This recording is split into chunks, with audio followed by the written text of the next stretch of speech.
Assalamualaikum warahmatullahi wabarakatuh. Selamat pagi, selamat siang, selamat sore, selamat malam teman-teman.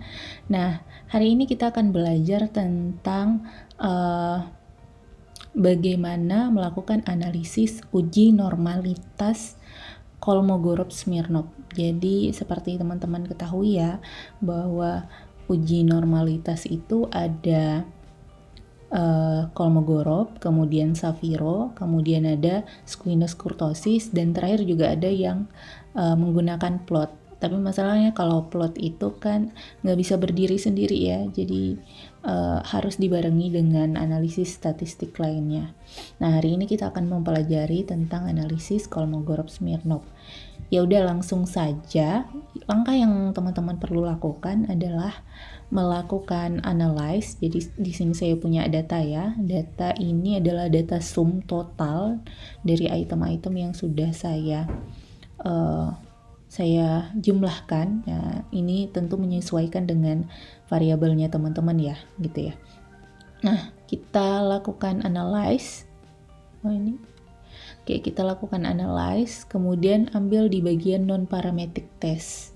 Kemudian teman-teman klik legalcy dialog ya. Kita ulang lagi, analyze, non-parametric test, kemudian legalcy dialog, kemudian ambil one sample KS ya, one sample KS. Diklik saja.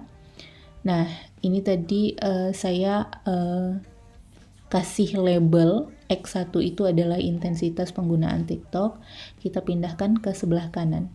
Nah, hanya sampai di situ saja, silahkan teman-teman klik OK.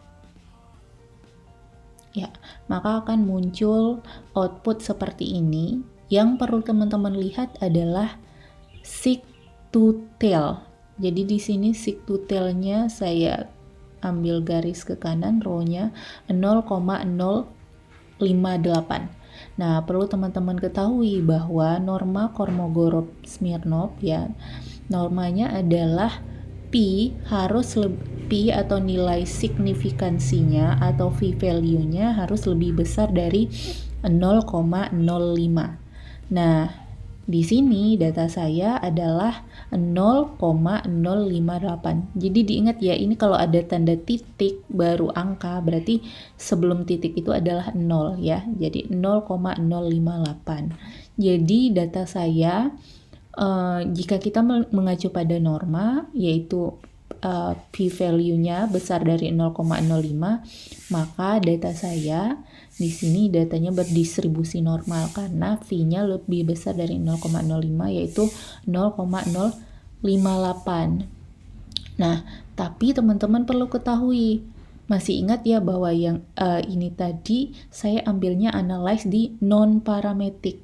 Nah, kalau kita bicara analisis sendiri kan ada parametrik sama non-parametrik. Nah, kalau sudah non-parametrik berarti datanya itu nggak terlalu banyak ya, dalam artian nggak terlalu banyak. Jadi semakin dia mendekati ke angka 200, maka dia akan semakin signifikan gitu ya. Nah, itu bisa teman-teman dapati pada beberapa jurnal yang secara khusus membahas tentang rangkaian uji normalitas ya. Nah, salah satunya tentang uji Kolmogorov-Smirnov, bahwa dia semakin mendekati angka populasi 200 ke atas biasanya itu udah semakin signifikan sehingga data kita anggap nggak normal gitu. Jadi jangan bersedih dulu karena masih ada jenis uji normalitas yang lainnya. Begitu dulu teman-teman penjelasan dari saya. Mudah-mudahan ilmunya bermanfaat. Mohon maaf kalau ada salah kata. Jangan lupa nonton video yang lainnya. Sekian dari saya. Wassalamualaikum warahmatullahi wabarakatuh.